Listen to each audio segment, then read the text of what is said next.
Dullsville was a place where light went to die. Every surface, from the jagged tree bark to the slate walls of the houses, was coated in a thick, suffocating layer of charcoal gray. The sky never changed. It hung low, a heavy lid of ash that pressed against the rooftops and stifled the air. Rami sat on the floor of his room, the only sound the rhythmic scraping of his fingers against the bottom of a rusted metal box. He pushed aside broken clockwork and bent nails until his skin caught on a sharp, jagged edge. He pulled his hand back, gripping a small, iridescent feather. It did not belong.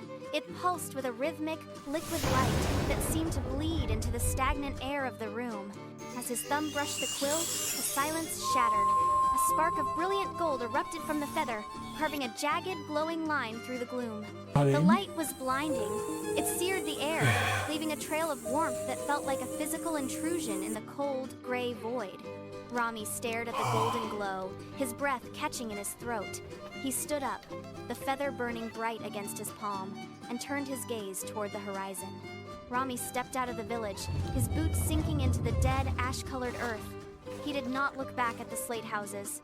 He focused on the path leading toward the frost-bitten peak. He took the first step. Where his heel met the soil, the gray vanished. A ring of vibrant, emerald green erupted outward, pulsing like a heartbeat through the grass. He took another step, and the color followed, a trail of life blooming in his wake. The transformation was not subtle. It was a violent, beautiful reclamation of the earth. He picked up his pace, his stride lengthening. With every movement, the dead weeds surged into lush jade blades. The dry, brittle stalks softened, turning supple and rich. He felt the pull of the peak, a magnetic tug that urged him upward. He climbed faster, his breath coming in sharp, rhythmic gasps. The gray retreated, shrinking away from his feet as he surged forward, leaving a wake of green that stretched down the mountain like a promise. The air thinned, turning brittle and sharp. As Rami breached the cloud line, the vibrant green trail behind him was swallowed by a swirling, opaque fog. These were the black clouds, a dense, suffocating mass that clung to his skin like wet wool. The temperature plummeted. Frost spider-webbed across his knuckles, numbing his grip on the feather. He pushed forward, but the mist resisted, pressing against his chest. Then, the whispers began. They did not come from outside. They resonated inside his own skull. "Give up!" they hissed. "The gray is eternal!"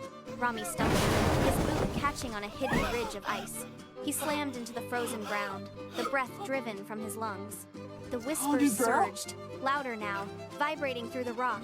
Why struggle? The void is quiet. The void is peace.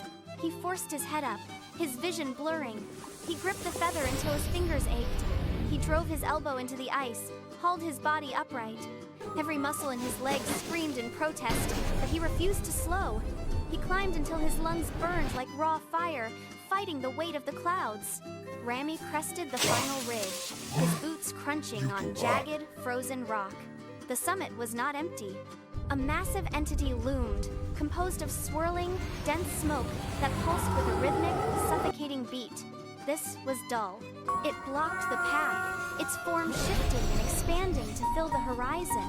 "Why do you crave color?" The voice vibrated through the ground. "Colors bring pain, joy, and chaos. The gray is peaceful." Rami did not retreat. He planted his feet. He raised the feather high, his arm trembling with exhaustion, and swept it across the air in one fluid, violent motion. A massive, pulsing heart of crimson red erupted into existence. The light hit dull like a physical hammer. The smoke shrieked, tearing away in ragged, dissolving strips. Rami stepped forward, the heat of the crimson light warming his face. As the haze disintegrated, a small, vibrant bird emerged from the center. Beneath where the entity had stood, a pool of liquid light shimmered. Rami plunged the feather into the shimmering pool. The liquid light clung to the quill, glowing with an intensity that made his hand ache. He did not wait. He turned and sprinted down the mountain, dragging the feather across the heavy charcoal clouds. A massive, arching rainbow tore through the sky, a wave of saturation that washed the gray away. Below, the village erupted. Slate houses turned terracotta and deep blue. The ash gray trees burst into vibrant jade. Rami skidded to a halt in the center of the square. Oh, Children nice. poured into the streets, their laughter ringing out for the first time in generations. Oh. The world was no longer a cage of silence. It was a canvas of life. Now, he said, it is your turn to paint your own world.